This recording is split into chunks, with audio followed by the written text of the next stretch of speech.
I'm with Steve Roberts at Advanced Adapters this morning, and we're going to talk about engine conversions. Some of the more critical issues that come up with conversions. We're not going to overly simplify this. We'd like to let you know what's going on with an engine or transmission conversion, and I'm talking to an expert, Steve Roberts.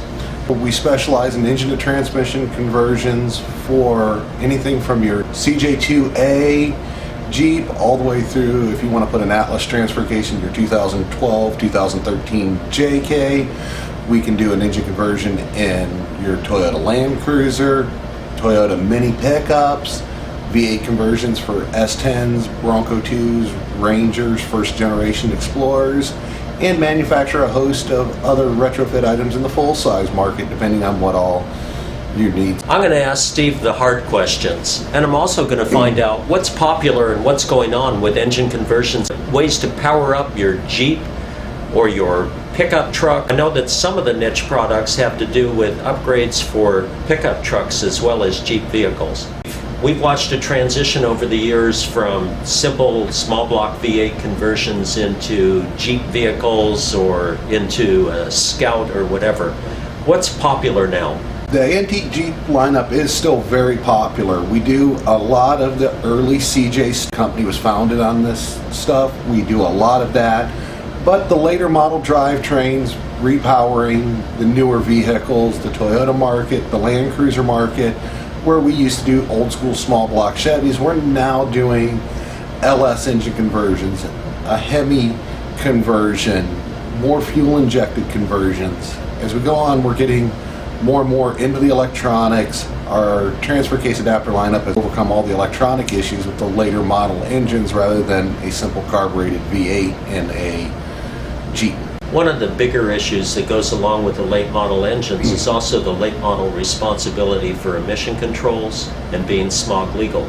You're actually based in California, so you're very adept at understanding what the regulations call for and what these swaps actually entail. I'd like to go into the specific details of, let's call it the LS swap into a TJ Wrangler, which is very popular, correct? Yes. What is involved with that in terms of making a 50-state legal LS V8 conversion into a TJ Wrangler? LS swap, it's an excellent swap. You get excellent economy, better emissions than the vehicle ever had from the factory. But just because you have an engine or an LS-based engine does not mean it's going to be an economical swap. It's based on what all components you acquire with your donor engine.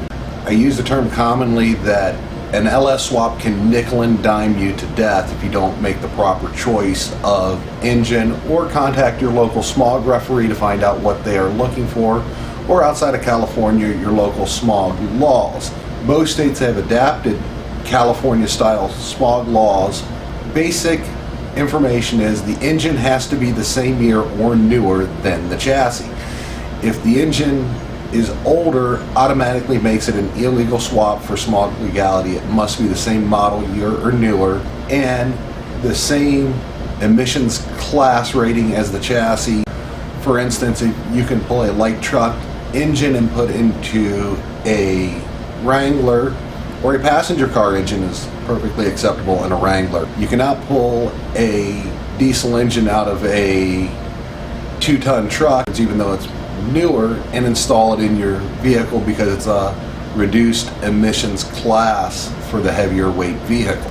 It's interesting that Steve mentions the class of engines, because I ran into this. I was talking with Mike Partridge some time ago about, let's power up an XJ Cherokee with a diesel engine.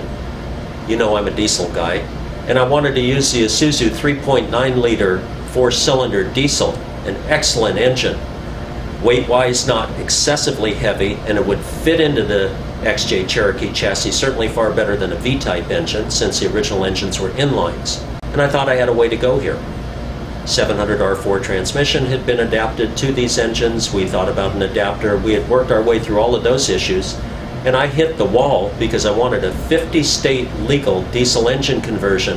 And in order to comply with the state of California, I would have had to take that engine out of the picture because it came from a medium-duty truck and not a light-duty truck. As Steve emphasized, if you're going to go into a Jeep vehicle, which is a passenger car or light truck class vehicle for emissions purposes, You have to use an engine from that class, and that engine has to be the same year or newer than the chassis.